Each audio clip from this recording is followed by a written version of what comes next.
All right, man, it's T-Man. I'm back, bro, with a new video. It's on Coach Wolf, Wolf Coaching, or Coach Wolf, Wolf Coaching, Coaching Wolf, whatever the fuck his name is. Who gives a shit, man? We're gonna do a fucking reaction video today, bro, to fucking Wolf Coaching. The gym lifting, fitness, recruiting, lifting slave. Yes, man. All right. So, Wolf Coaching says the ultimate volume for muscle growth. This new study is huge, bro. I can't wait to hear this, man. Josh, I understand you've just finished a really important study on muscle growth. Specifically, your study combined all of the existing scientific research on training volume and training frequency for muscle building. For muscle building, frequency and what is it? High volume? Frequency and high volume for fucking muscle building. They're going to build muscles. The only muscles I know that you can build in a gym is sarcoplasmic muscles, sarcoplasmic hypertrophy muscles. It's based on myofibular. And yes, there are two types of hypertrophy. Those who are watching my channel, never seen my channel before, broski. There are two types, man. There's myofibular growth sarcoplasmic hypertrophy. Yes, dude. But guess what? I know they're building sarcoplasmic because experience tells me that, because this is not, look, that's not associated with okay, with myofibular growth. I'll tell you what's associated with it. Untrained, unaccustomed, unfamiliar forms is associated with myofibular growth, and also a high intensity and duration. High intensity and duration. So that is not the same as what he just said. All right. So sarcoplasmic hypertrophy is what he said. As far as training volume goes and hypertrophy, what were your broad findings? You don't need to be at your all-time peak volumes to see muscle growth. Pushing the See? Volume training. envelope in terms This is endurance training. of workload. Higher changes in volume led to greater gains. But at the Yes, and what kind of gains were greater when they did higher volume? Well, I'm gonna show it to you just so you understand.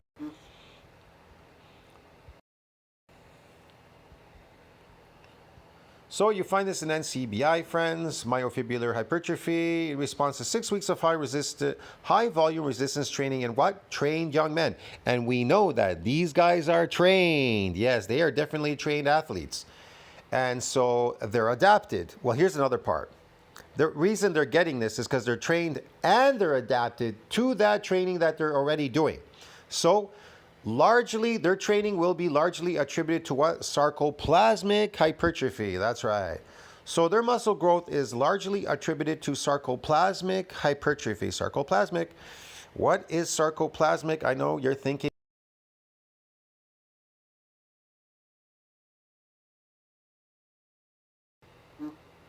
According to MyProtein Canada, sarcoplasmic hypertrophy occurs when the volume of sarcoplasmic fluid in your muscle cells increases.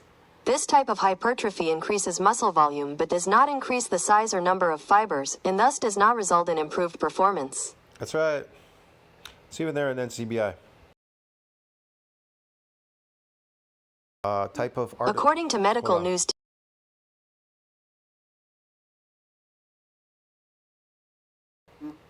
According to MyProtein Canada,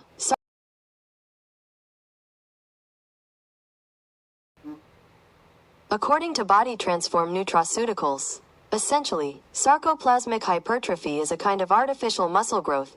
You're training the muscle for no other reason than to increase its size visually by increasing the amount of fluid it can hold, but you're not increasing the density of the muscle's fibers. So are you a fake natty if you are building artificial muscles? If your training is based on sarcoplasmic hypertrophy, if that's the muscle you're building and it's artificial muscle growth, are you a fake fucking natty, dude? Get it?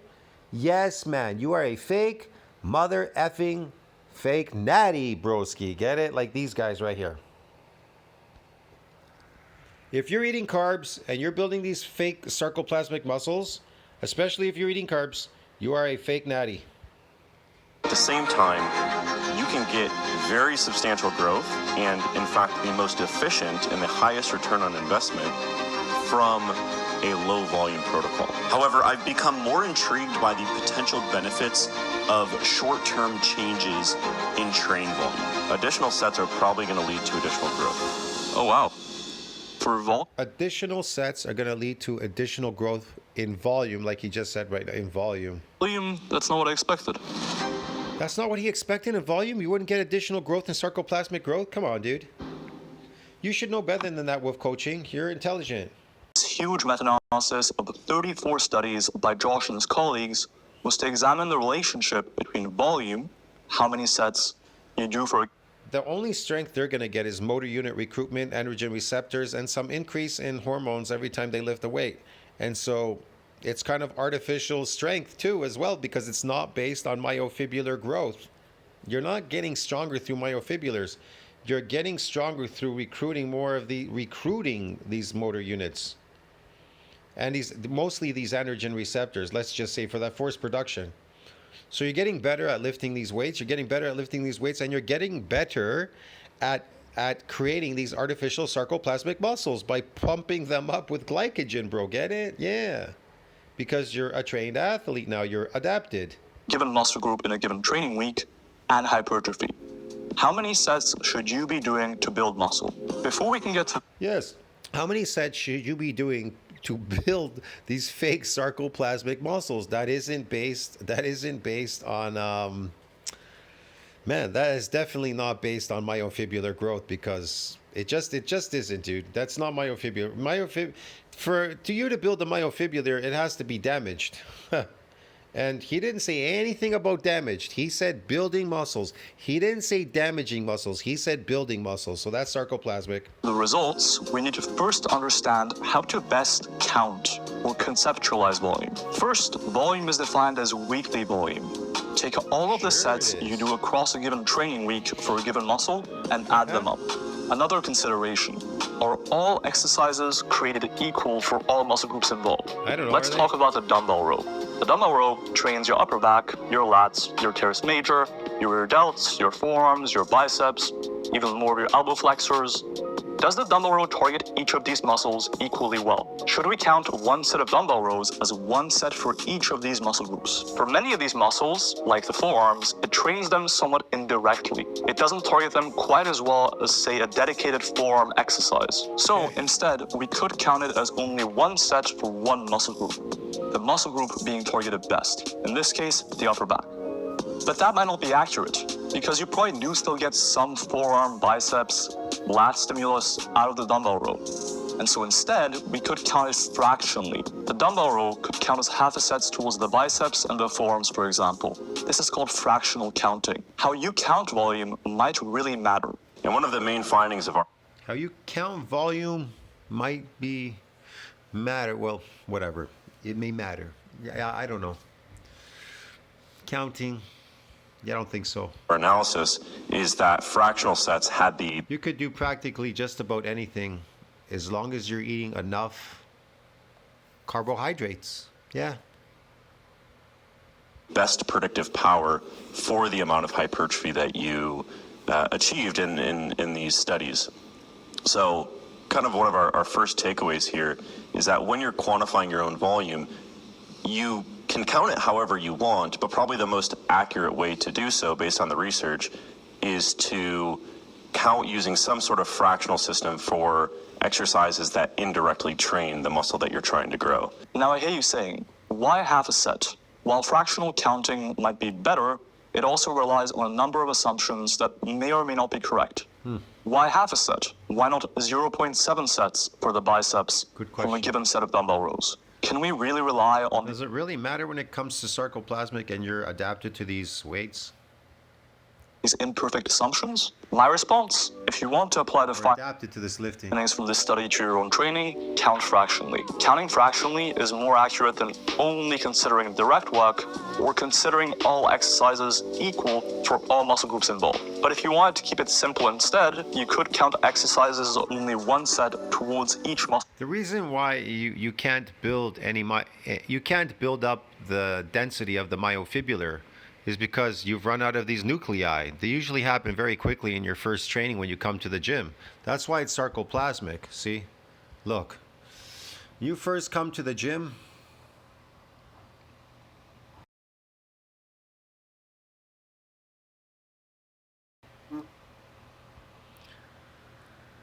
So when you first come into the gym, your nuclei overload exercise. Scroll down here, there's a famous map here, as usual. So when you first come in the gym, this famous map right here, you notice it says untrained. Untrained, first training, satellite cell fusion, hypertrophy. Okay, let's just say you were completely untrained. You were untrained as if you're not an athlete. This is the first time you come in the gym. That's why it says first training there. They didn't say untrained and it was your second training or your third. It's your first training. Okay, your first training. Or you can be an athlete and be untrained doing that exercise, doing this exercise like you've never done this before. Okay, let's just put it that way. Okay. So anyways, untrained first training for this. Either this is the first exercise you've ever done on this machine or whatever for this body part or whatever the hell you're doing there. Or you're completely untrained, like you've never trained before. Okay, so you come in the gym, untrained, first training, and then you get a satellite cell fusion. What is causing the satellite cell fusion? And then they hypertrophy. What's hypertrophying? The nuclei, it's donating its nuclei there, like it says here. It says here it's donating its nuclei. See that? In this model, myonuclei are permanent. Previously untrained muscles acquire newly formed nuclei by fusion of satellite cells preceding hypertrophy, before hypertrophy. So hyperplasia has to take effect before hypertrophy can happen. You need more of these cells, which is hyperplasia, and then they hypertrophy. Get it, dude? Okay, it says untrained muscles. So what's a unique feature of being untrained? Because what activates the satellite cell? Damage. That's what activated it, and that's why it donated its nuclei and a bunch of stuff, repaired and remodeled, did a bunch of things here. But notice here, there's no more coming on anymore. There are no more. There's no more. Because what's a unique feature of this? I'll prove it, a unique feature of untrained muscles.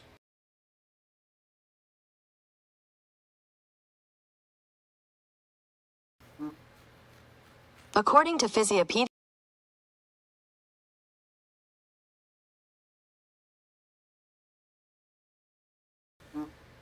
according to NCBI, a unique feature of eccentric exercise is that untrained subjects become stiff and sore the day afterwards because of damage to muscle fibers. That's right, and that damage is what you need to activate the satellite cells, because untrained, that's a unique feature of untrained muscles. They get damaged, and then the satellite cell is able to get out of quiescence and donate its nuclei to support that muscle growth. But unfortunately, during that hypertrophic process, you reach the what? According to Singapore Met, you reached a myonuclear domain size limit. Yeah. MND size has a ceiling limit during hypertrophic process, beyond which extra myonuclei are donated by the satellite cell to do what? To support further muscle growth. So you definitely are not growing those nuclei. You're not growing any more nuclei, because nuclei are post-mitotic. Unless you did something that of let's just say a very high intensity and duration, or you did something that you were untrained, unfamiliar, and unaccustomed doing, that a new exercise. That's all I can tell you there. It's complex when it comes to myofibrillar growth, and if you don't believe me, there's two types. Okay. according to Medical News Today, muscular hypertrophy, or muscle growth, refers to an increase in muscle mass. There are two types of muscular hypertrophy: myofibrillar, which is an increase in myofibrils, and sarcoplasmic, which is an increase in muscle glycogen storage. There you go, glycogen storage. That's what it is. And it can store a lot in the sarcoplasm. You'd be surprised how much we get in there.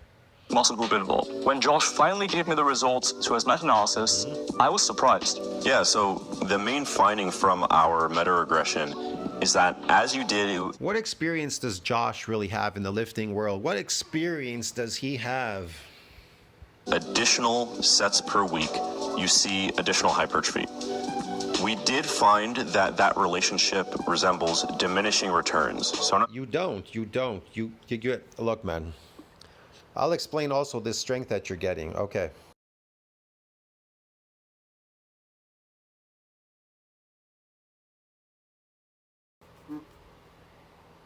So here's the strength that all of you are getting. So I prefer NCBI. The myocytic androgen receptor controls the strength, but not the mass of the limb muscles. So while you're lifting, you're accumulating more of these androgen receptors where the hormones bind to it. You understand me? It binds to it, giving you force production, more force production. You can increase this force production naturally too. Your hormones can be increased naturally too as well, providing you're, how should I put it? You're in an anabolic growth state. And you're eating a high carnivore, let's just put it this way, a high carnivore diet, which will put you in an anabolic growth state, a positive nitrogen balance, making you anabolic. Therefore, you suppress the catabolic hormone, you convert the catabolic hormone to an androgen, so it doesn't have to compete with the myocytic androgen receptor, giving you maximal force production in a gym, okay? That's how people do it in the real bodybuilding world. That's how us real bodybuilders, we do it. If we want to maximize force production, then we don't want to be insulin resistant. We're not going to eat carbohydrates. Maybe potatoes because it's slow. It's not spiking insulin. That's why people have a tendency. The old saying is steak and potatoes. Why? Because potatoes, the starch, it has a tendency. It doesn't spike insulin. Okay, it's slow absorbing. Okay, so yeah, I'm not saying you can't use that. You can if you want, whatever. But basically, to be in a positive nitrogen balance anabolic growth state, to suppress the catabolic hormone, you need to be in a positive nitrogen balance. You got to eat a lot of protein. And then what it does is it suppresses the catabolic hormone. So it converts the catabolic hormone to an androgen, so it doesn't have to compete with the myocytic androgen receptor, giving you more of this fake, phony strength, this artificial strength, okay? Based on motor units and androgen receptors. It isn't based on new myofibrillar growth because you're not growing any more new myofibrillars. Okay, so the myocytic androgen controls the strength but not the mass of the limb muscles. Okay, so what controls the mass of the limb muscles? Well, the sarcoplasmic mass that you're getting, this glycogen, it's not controlled by anything. That's why it's easier to load. That's why you get so big fast in the gym lifting. Okay, myofibrillar growth is highly controlled by follistatin, myostatin, and the satellite cell. However, if the satellite cell is activated, it cannot occupy follistatin, myostatin cannot occupy the same space as the satellite cell when it's activated, okay? So then it starts donating its nuclei, and nuclei synthesize protein to support further muscle growth, yada, yada, yada, of that domain. You get it, dude? So, sarcoplasmic, if you're getting that and you're getting this energy receptor, this strength, whatever in the gym, it's all artificial. Now, if you build myofibrillars, if you build a myofibrillar, the motor units and everything will come with that. I'm not joking, bro. It's going to make you stronger. It's going to come with it. I already talked about it in other videos. I can't bring it up in every single video. It gets boring, bro. Get it? So, yeah.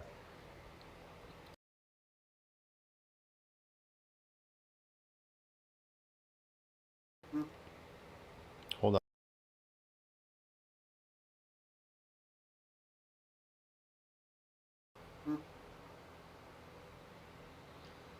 on. The strength training increased my... No. I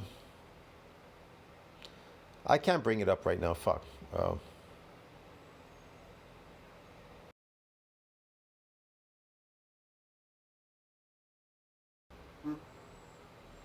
Yeah, it's not going to pop up here. I don't know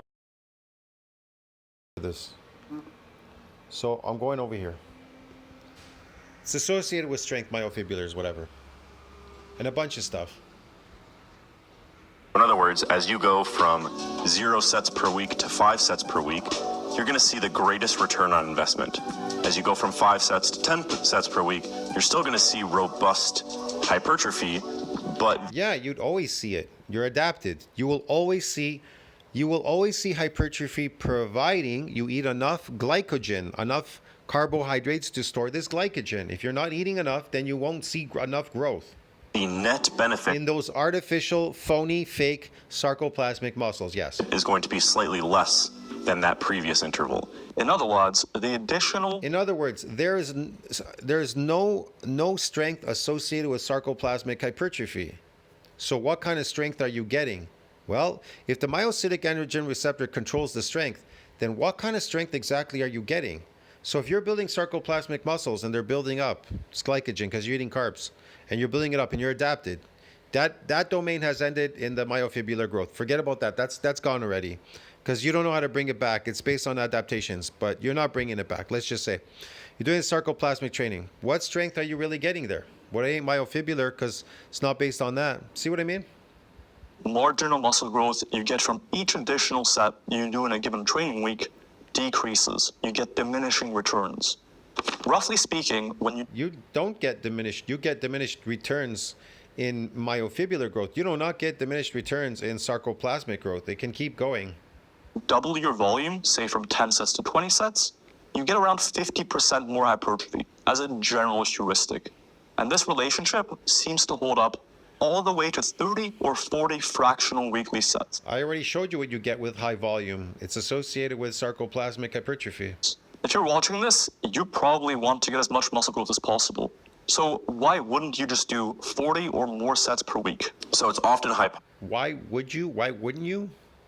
To get what? More sarcoplasmic? It's not really based on. Here's the thing. It's not really based on how many sets you lift. It's based on how much carbohydrates you're taking in. hypothesized that as you do additional sets, you will see additional hypertrophy, but eventually you'll actually see worse hypertrophy. It probably does occur. No, you won't. No, that's not true. He's lying. No, you won't. Maybe in myofibrillar growth, but they're not talking about that. They're not talking about muscle damage. At some point, but within practical constraints, that upper end doesn't seem to be clearly defined for most folks. You'll likely grow more muscle if you do more volume. More is more. Yeah. If you do more volume, you'll grow more muscles. Sarcoplasmic muscles is in trained athletes doing high volume resistance training is associated with what? Sarcoplasmic hypertrophy. Doesn't mean there is no limit to recovery and how much volume you can benefit from. But within the studies we've conducted, Yeah, you're an endurance athlete, so you're recovering from exercise to exercise by glycogen loading, yes. even up to 30 to 40 sets for a given muscle seems to be recoverable and net you more growth. We see additional hypertrophy from additional sets with some degree of diminishing returns, but not overwhelming diminishing returns. And then also no clear point at which there is the downward slope of the inverted U or worse hypertrophy from additional set volume. One criticism you might have is that these pencil-like researchers didn't actually train participants all that hard. If they were training as hard as I am, there's no way they would benefit from this much volume. Being a researcher myself, I can tell you, we train participants hard. In fact, they probably train harder than most people in the gym. He participates in this? What kind of doctor is he? I think his studies are wrong, because he should be able to explain this then, the untrained part and sarcoplasmic and all that. He should be able to tell you these things then. You have several people watching them, and not just watching them typically, also shouting at them, providing verbal encouragement on each set. Additionally, they're being financially incentivized to take the training seriously, push each set as close to failure as they can. So if anything, people in these studies are training harder than you are. One more Push it to failure being adapted? I don't know. reasonable criticism of these results is that these studies often use untrained participants. People who Yeah, there you go. He said it. We're using untrained participants. Untrained in what? That exercise. That's why he says go to complete failure. Like, maybe they've never done that before. I don't know. You understand me? Complete failure. They've never done it before. Now they're doing it for the first time. Yeah. I have no clue. Who knows? are less advanced than you are. In other words, while trained lifters see less muscle growth, But we know that damage comes in the first week, and then it attenuates the second week with the second bout. When you come back the second week, there's no more damage. So you do get some myofibrillar growth if you were untrained doing that exercise when you came in. Let's just say these were untrained people. So the first week they got it, but I don't know. He didn't say how many weeks they were doing this for. Did they go for 8 weeks, 6 weeks, 5 weeks, 4 weeks? I don't know. they do still benefit from very high volumes. Trained lifters still see more growth with higher volumes than lower volumes.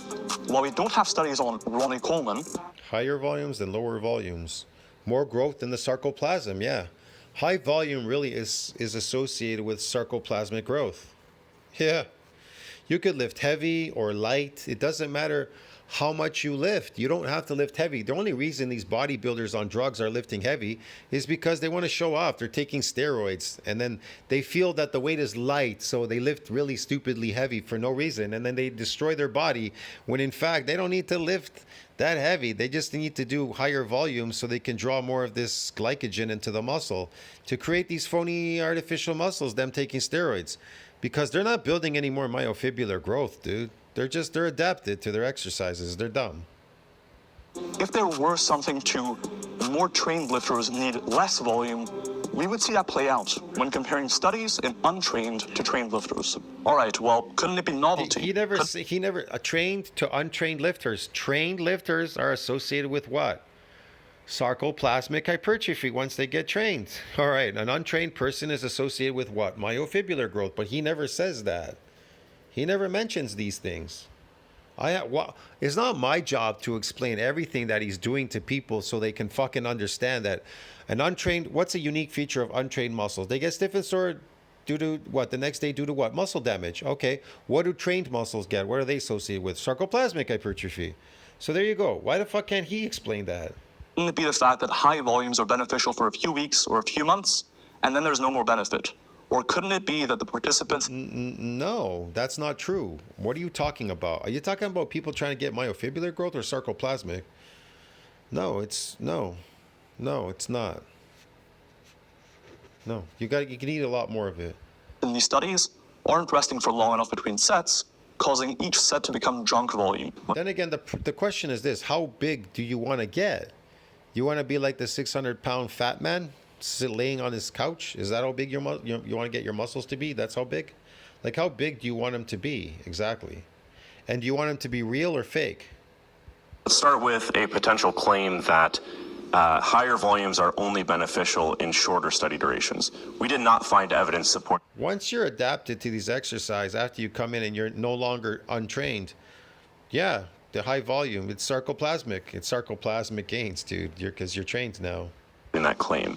In fact, if anything, we saw that longer. The adaptation process means that your muscles have adapted to these, to everything that you're doing. They're lifting. It's adapted to these exercises and everything. It's how does it do that? By protecting from any more damage. That's how it adapts. It adapts by protecting itself from any more damage. Study durations had a greater slope of the dose-response relationship.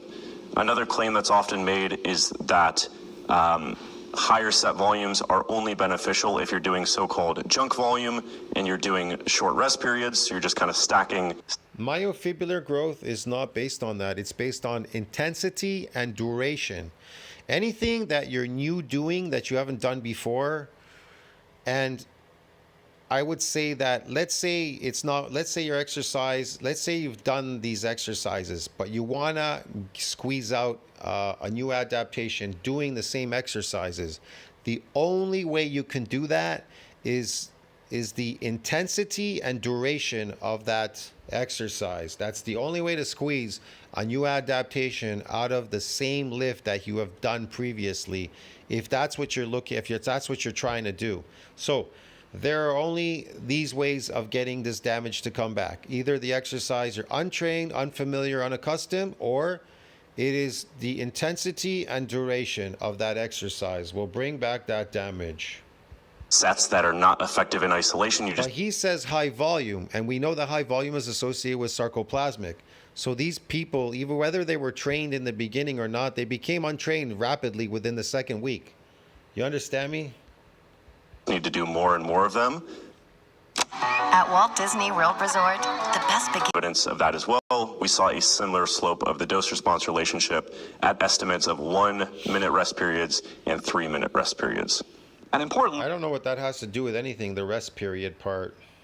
The longer you rest during the week after these so-called exhibition lifts that you're doing adapted, Focus on eating a lot of carbohydrates, complex carbohydrates, and you'll build these sarcoplasmic muscles. Yeah. The same goes for training to failure. You, dear viewer, might say, I train really hard and take every set to failure all the way. Well, it turns out most of these studies on high training volumes also had participants train to failure. And yet, even when they trained to failure, they still saw a benefit of doing more volume. In other words, if you can handle more training volume, you should be doing more training volume for hypertrophy. One of my personal takeaways from this analysis is that the dose-response relationship appears to be robust to other training variables. So other variables that are discussed on Milo's channels or other sources of information to improve your hypertrophy on a per set basis, things like lengthened partials, being smart with your exercise selection, potentially slightly longer rest periods, training closer or all the way to failure, potentially even past failure. All of those things should almost be thought as separate from the dose. The latest scientific results for training volume for building muscle have already been incorporated into MyoAdapt, our own training app that we've been developing for several years now. MyoAdapt is soon launching, and I'm training with MyoAdapt. Okay. We don't want to know about MyoAdapt. back and biceps to reach 4 sets. All you need to do would be 4 sets of back training and 2 direct sets for your biceps. And congratulations, you have 4 fractional weekly sets for your biceps, which should cause some appreciable muscle growth. Second, you'll start seeing robust hypertrophy with around 6 But is this based on his experience? to 15 fractional weekly sets per muscle. This could be split up into 3 full body workouts per week. Sticking with back and biceps, you could do Whose experience is this based on? 4 sets of rows on day 1 with 3 sets of curls, 4 sets of back on day 2, and 4 sets of back on day 3 with 3 sets of curls. Third, if you want to truly maximize muscle growth, even if it means spending more time in the gym, consider doing 25 or more weekly fractional sets to optimize muscle growth. This could be best reserved for specialization phases. But honestly, I wouldn't be surprised if you could take most, if not all of your muscle groups around this amount of volume and still recover. In fact, I went and counted the volume from my own free program.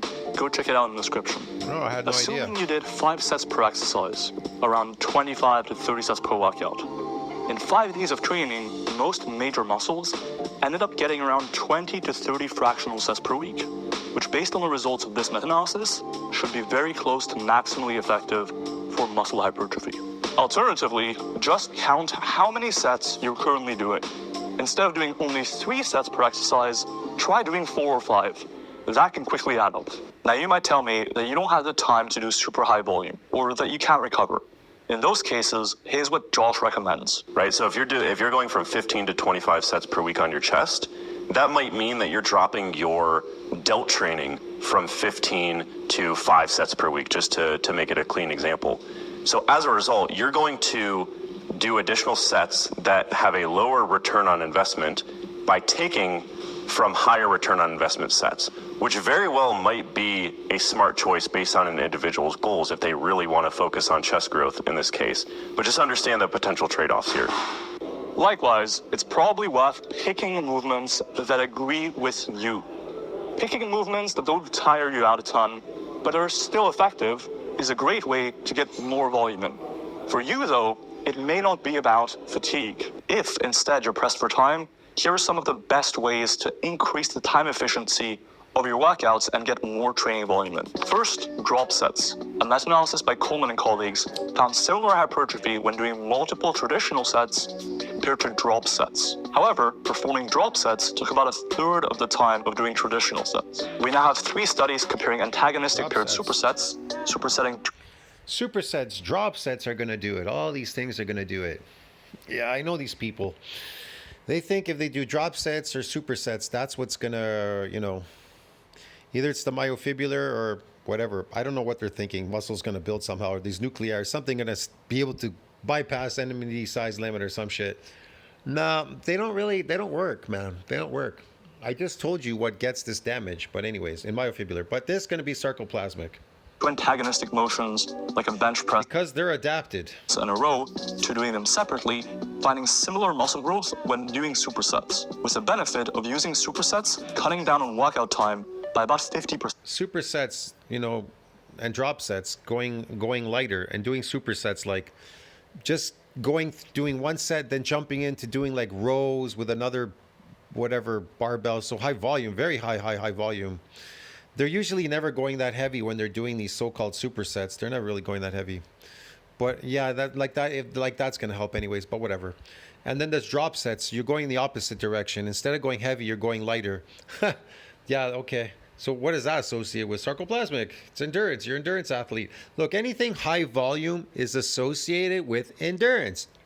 You are a fucking endurance athlete, okay? That is not associated with myofibrillar growth. Myofibrillar growth it has to do with duration of the exercise, but it's the intensity and duration, how long you're there doing that exercise, because it could take a long time to bust those muscles.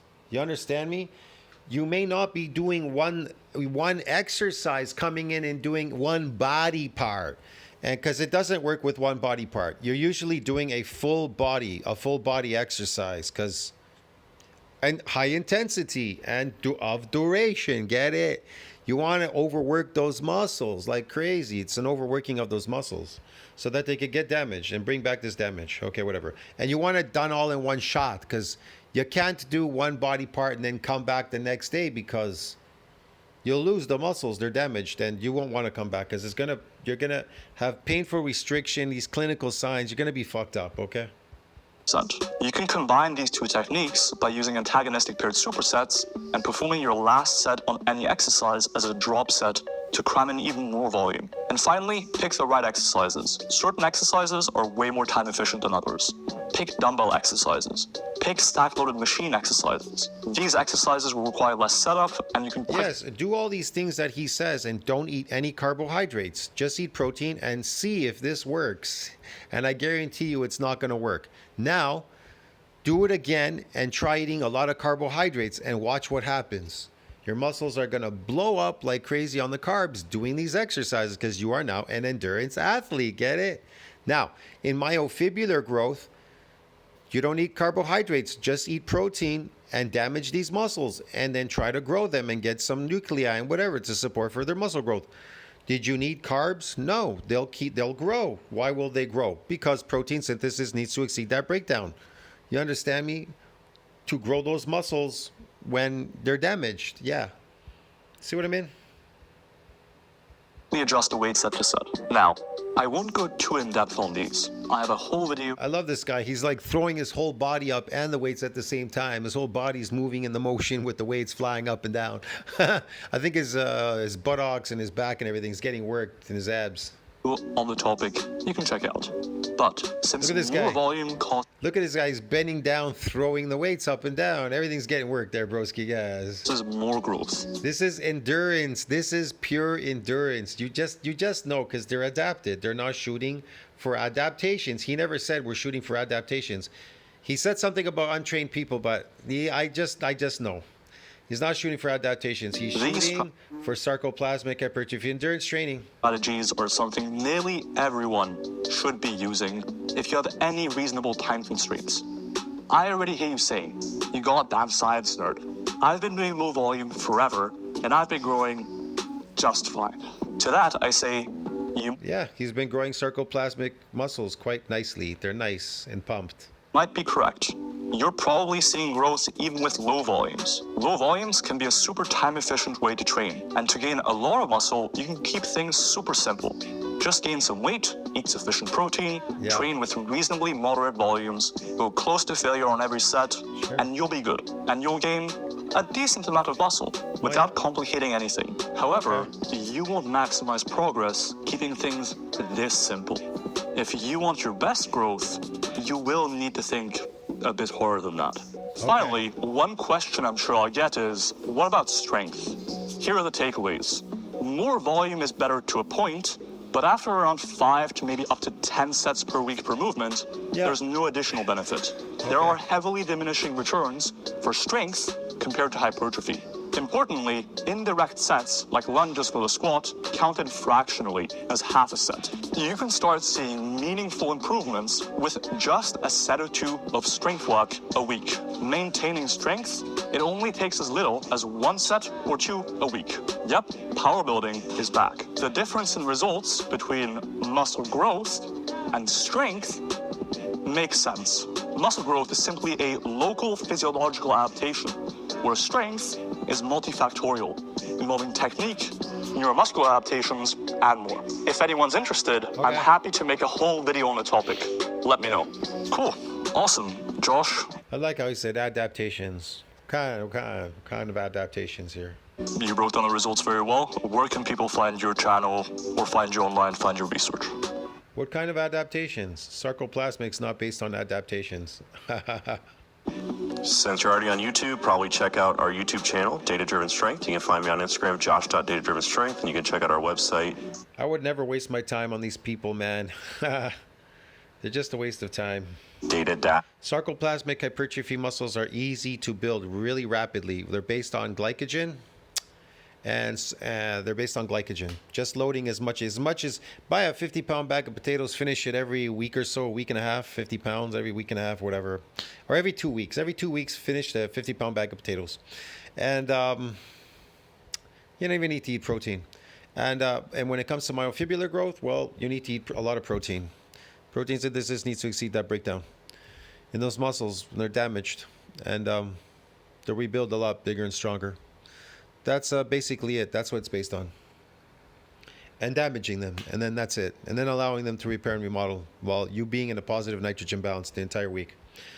Yeah, man, that's about it, really. So there's not much to it there. drivenstrength.com. If you made it this far into the video, I know this video was a lot to digest, and it has some... I did, which I find incredible. I made it this far in this practical stupid video. I've lost a couple of IQ points listening to you. I even had to educate people out there about what it is the hell that you're doing there, because you're not really explaining it. For your own training. If there's anything you feel like I didn't explain fully or that you don't quite understand yet, please leave a comment. Yeah, you didn't explain the whole thing. Later you said untrained, and then you said whatever, trained, untrained. Some people, you had these people that came in. Okay, what were the results for the untrained people? And when did they become trained? When do they become trained? When they come in, they're first untrained. When do they become trained? Do they become trained after the first week? Are they now trained? Like, when are you trained, and when do you become trained after you're untrained? When do you become trained in doing these exercises in your so-called laboratory and stuff like that? And what do you get once you're trained? What type of gains do you get as a trained athlete now that you've adapted? See what I mean? So you come in, you're unadapted, right? You're untrained. And then the first week you become adapted, right? So now you become trained. Okay, what type of gains you get now as a trained athlete, dude? See you in the next one, friends. Tell what you think about that. Like, subscribe, support the channel. See, gotcha. I'll try my best to respond to some of the comments and give some clarification. Yeah, I'm sure he will. He's not going to do any of that. I'll see you in the next one. Ciao, friends.